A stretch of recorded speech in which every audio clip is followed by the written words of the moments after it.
This is a True Crime in Real Time update from True Crime Today and the Hidden Killers podcast. This is the story of Richard Allen, his words, his confessions, and the tangled web of doubt surrounding the Delphi murders.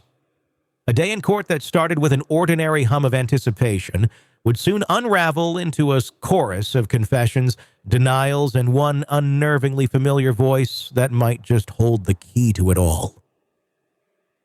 The scene was set. Day 15 of Richard Allen's trial in the small town of Delphi had the courtroom packed and buzzing. But it wasn't just curiosity driving the crowd.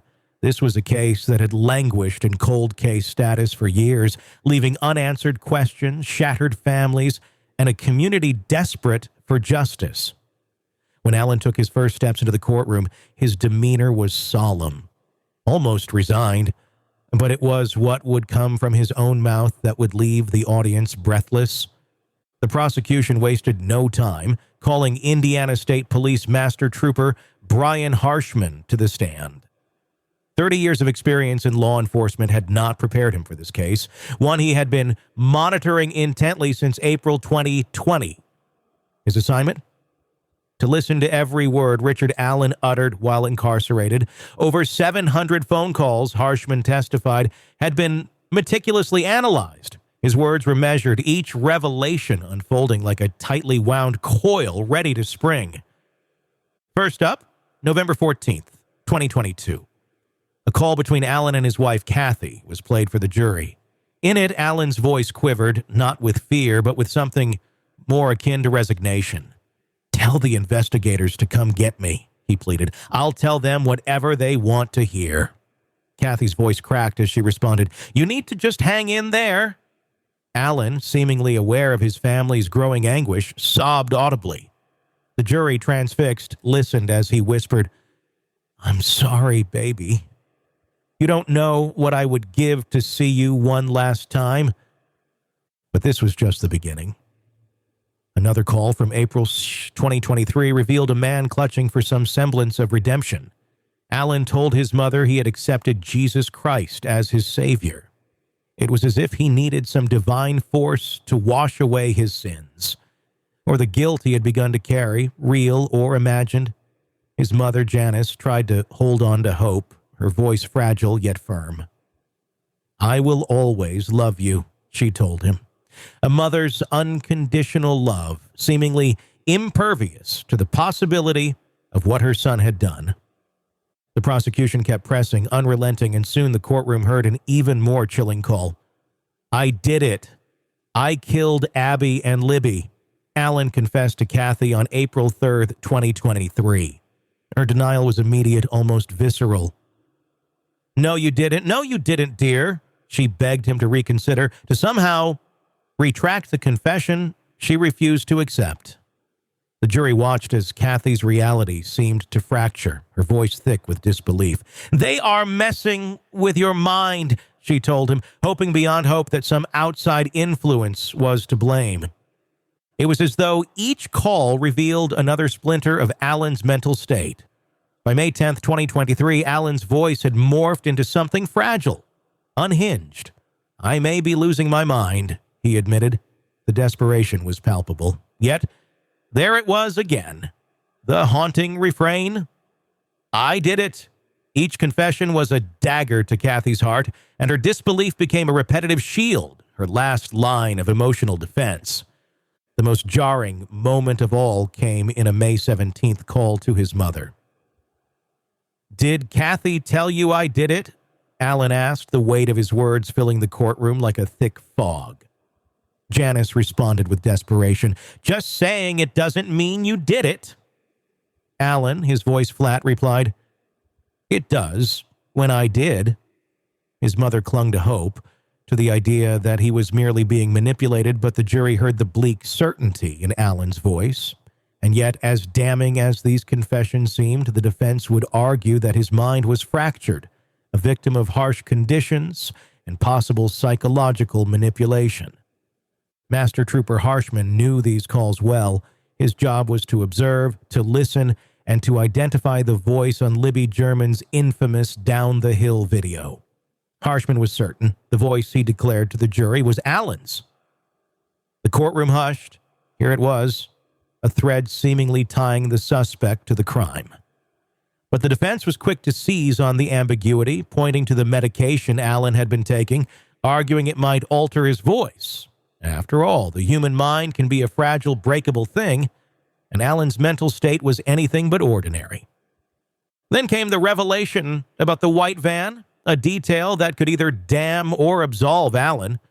During one of his confessions, Allen had described seeing a white van, an observation that matched Brad Weber's van located near the crime scene. Harshman testified that the only people who would have known about the van's presence were the victims and the perpetrator. Was this knowledge a sign of Allen's guilt or just another layer of the enigma? Cross-examination began, and the defense aimed to shred Harshman's certainty. Defense attorney Bradley Rossi zeroed in on the inconsistencies. Why hadn't Weber been more scrutinized, given his proximity to the crime scene? Was Allen's voice really that distinguishable from the thousands of tips they'd received over the years? The jury listened, some leaning forward, others trying to mask their reactions. Was the prosecution's case as airtight as it appeared, or was there still room for reasonable doubt? The trial's most unsettling twist, though, was Allen's mental state. Testimony about his erratic behavior, rolling in food, eating feces, and even hinting at suicidal thoughts, painted a portrait of a man whose sanity seemed to hang by a thread. The defense pressed hard on this point. If Allen was truly losing his mind, were his confessions reliable, or were they the ravings of a man unraveling? And yet, no one could ignore the chilling simplicity of Allen's words. "I did it," he'd said over and over, as if willing himself to believe it or trying desperately to accept a reality he could no longer comprehend. Was it guilt, manipulation, or something deeper? A man grappling with his own sense of self, his morality eroding under the pressure? The room sat in tense silence, each word peeling away another layer of a case that had become a maze of confessions, contradictions, and a search for the unvarnished truth. One thing was certain, this was far from over. So here we are, 15 days deep into a trial that is revealing not just the dark complexities of a suspect's mind, but also serious questions about the integrity of the evidence. And as we dissect these unsettling confessions, we have to scrutinize the framework holding this case together. Richard Allen's repeated admissions of guilt feel like a smoking gun, but how reliable is that smoke when we consider the conditions under which those words were spoken? Let's think critically about what the prosecution is presenting: a voice on a tape, an unspent bullet, phone calls with confessions. But is this enough? Master Trooper Harshman, with 30 years of experience, confidently linked Allen's voice to the Bridge Guy recording. Yet, the defense raises a crucial point. Medications, mental deterioration, and the relentless pressure of surveillance could alter the very cues Harshman is relying on. How ironclad is this voice identification when so many factors could influence it? And then there's the detail of the white van. Harshman seemed convinced that Allen's mention of it could only come from first-hand knowledge of the crime. But let's not forget that over 14,000 tips flooded in over the years. How can we be certain that the van detail wasn't something Allen absorbed during his time in jail, consciously or unconsciously? Is the prosecution connecting the dots convincingly, or are they constructing a narrative that overlooks the gaps? The bullet evidence, too, raises serious questions. An unspent round that matches Allen's gun may sound damning. But how solid is the forensic link? Ballistics can be a contentious science, and we've seen cases in the past where what seemed irrefutable turned out to be anything but. Can we trust that this piece of evidence truly ties Allen to the scene, or does it introduce more doubt? Ultimately, this trial has become a test of the evidence's resilience under scrutiny. Are we seeing a clear path to justice, or is this case built on a foundation that could crack under the weight of reasonable doubt? We'll keep examining every angle. Thanks for listening. I'm Tony Brueski. Make sure to subscribe so you don't miss any crucial updates as this trial unfolds.